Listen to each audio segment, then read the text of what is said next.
তোমার অস্তিত্বের আশা আজ দেখতে পাবো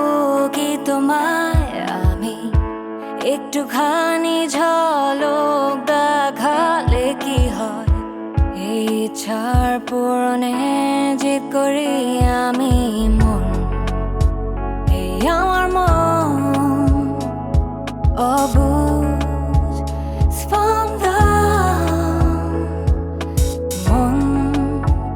এই আমার মন অবুঝ সারাক্ষণ তোমার অপেক্ষায় আমি বসে থাকি আজ রাত্রি রেগে আসবে তুমি